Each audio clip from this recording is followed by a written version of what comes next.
कुछ कुछ होता है जिसमें बहुत कुछ होता है। एक छिछोरा लड़का राहुल, एक परकटी लड़की अंजलि और एक शॉर्ट स्कर्ट वाली टीना जिसके पास कपड़ों की बहुत कमी होती है। तीनों के बीच में लव और फ्रेंडशिप को लेकर खिचड़ी पक रही होती है। ये लोग कॉलेज में पढ़ने नहीं आते हैं। इनफैक्ट कॉलेज में कोई भी पढ़ने नहीं आता। कॉलेज में सारा दिन बस यही चलता रहता है, राहुल अंजलि का झगड़ा। टीचर भी इतने बेहुदा सवाल करते हैं, प्यार क्या है।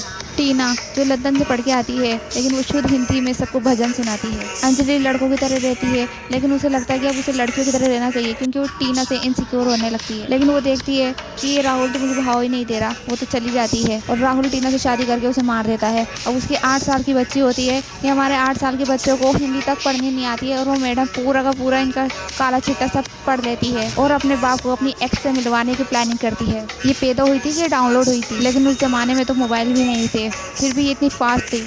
अपने छिछोरे बाप की तरह बेटी भी छिछोरी रहती है और अपनी छिछोरी दादी को लेकर निकल पड़ती है अपने बाप की एक्स से मिलवाने के लिए। 8 साल के बच्चों को हम मार्केट तक नहीं भेजते हैं, ये शिमला पहुंच जाती है। लेकिन जब वो जाती है तो वो देखती है कि परकटी जो अंजलि होती है उसके पर निकल आए हैं, यानी से बाल लंबे हो गए, वो पहले से बहुत ज़्यादा खूबसूरत हो गई है। अब वो लड़कों की तरह भी नहीं लगती, वो लड़कियों की तरह नजर आने लगी है।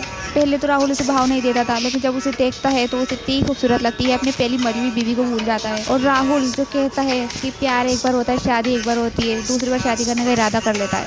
फिल्म में संस्कारों की भी बात होती है, लेकिन यहाँ कहीं से कई संस्कार नजर नहीं आते। संस्कार तो इस सल्लू मियाँ में होते हैं जो अपनी होने वाली वाइफ को उसके एक्स के पास भेज देते हैं। शायद इसलिए सल्लू भाई आज तक कुंवारे हैं। इसीलिए शायद सल्लू भाई ने कैटरीना की बर्थडे पार्टी में शाहरुख से झगड़ा किया था। और देखा जाए तो आज भी इनके बीच में कोल्ड वॉर है और झगड़े की फसाद है ये अंजलि। अरे भाई, 8 साल के बच्चे अगर ऐसे प्लानिंग करके माँ बाप को मिलवाने लगेंगे तो फिर बड़े बुजुर्ग किस काम के। इस फिल्म में जिस तरह के स्कूल कॉलेज दिखाए गए हैं, अगर इस तरह के स्कूल कॉलेज इंडिया में रहे तो कोई इंजीनियर डॉक्टर तो बहुत दूर की बात है, टीचर भी नहीं बन पाएगा। यहाँ बेटी का नाम भी अंजलि है और माँ का नाम भी अंजलि है। अब ये राहुल किसको अंजलि 1 अंजलि 2 बुलाएगा।